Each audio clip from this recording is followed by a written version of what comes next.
At the far northeast of Japan, where the Pacific Ocean meets the jagged coast of TOHOKU, there existed a delicate balance between land and sea. It was March 11th, 2011, an ordinary Friday. In schools, children were copying their lessons. Fishermen were mending nets under the afternoon sun. Life followed its ancient rhythm. But far offshore, 9,000 meters deep, two tectonic plates had been in silent tension for centuries. At 2:46 p.m., the earth shook. The magnitude 9.1 earthquake, the most powerful in Japan's history, rocked entire cities. Buildings swayed, windows shattered. When the shaking stopped after 6 minutes, many felt relief. They didn't know the real danger was only beginning. Beneath the ocean, the movement of the tectonic plates had pushed trillions of tons of water upward. Invisible waves began, racing toward the coast at 800 kilometers per hour. 30 minutes. People had only 30 minutes.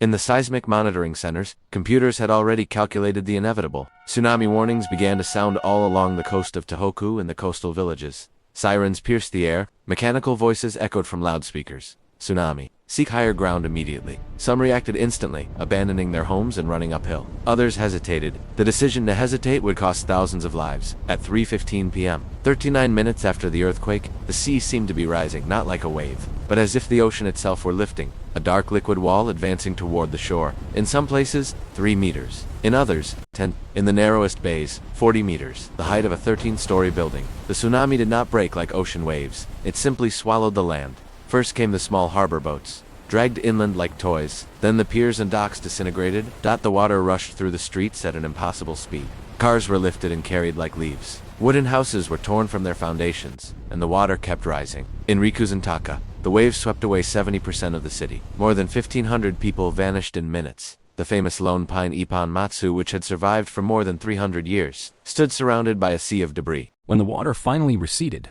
hours later, it took with it everything it had swallowed. Houses, cars, lives.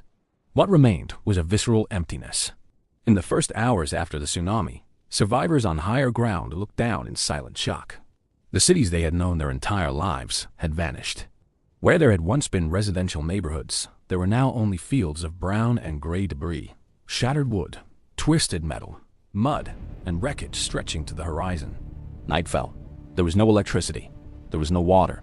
The temperature dropped below freezing. Thousands of people took shelter in schools, gymnasiums, and temples on higher ground, wrapped in thin blankets, not knowing whether their loved ones had survived. But the catastrophe was not over yet. 400 kilometers to the south, in Fukushima Prefecture, the Fukushima Daiichi nuclear power plant had been flooded. Without cooling, the temperatures in the reactor cores began to rise uncontrollably. In the days that followed, 3 reactors would melt down. Hydrogen explosions would destroy the containment buildings. Radioactive material would be released into the air and into the ocean.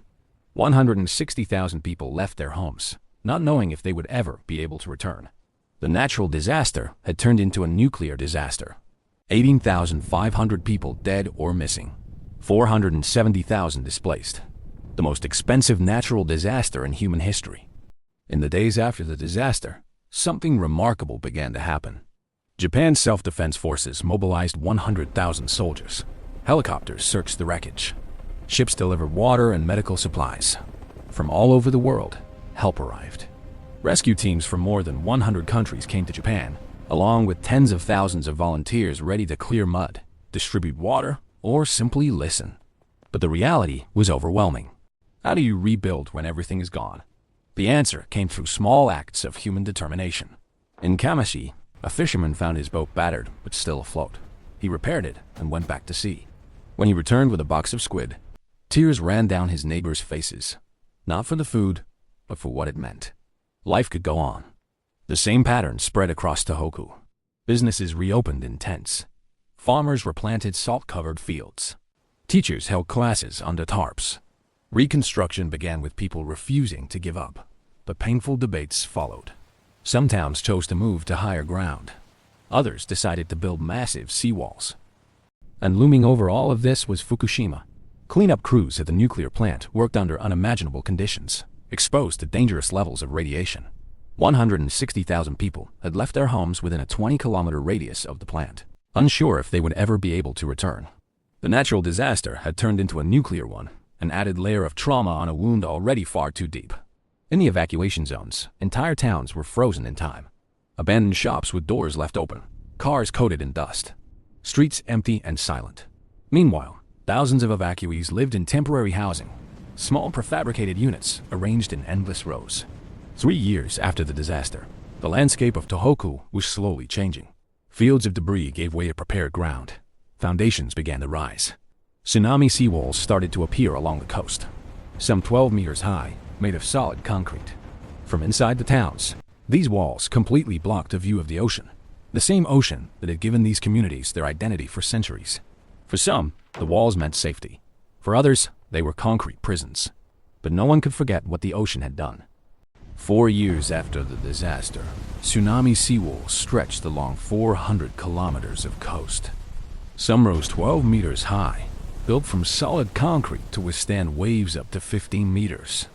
From inside the towns, the walls completely blocked the view of the ocean, the same ocean that had shaped these communities for centuries. For some, they meant safety and science.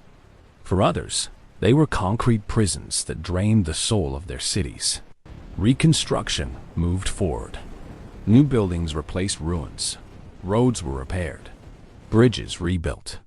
In Rikuzen Taka, one of Japan's most ambitious projects began, lifting the entire city center by 10 meters. It took 4 years just to prepare the land. Whole mountains were carved away from the new foundation. The lone pine, the Ippon Matsu, killed by salt water, was preserved at great cost.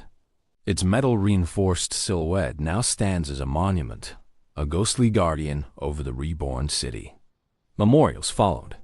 Museums, preserved ruins, places built so the disaster is never forgotten.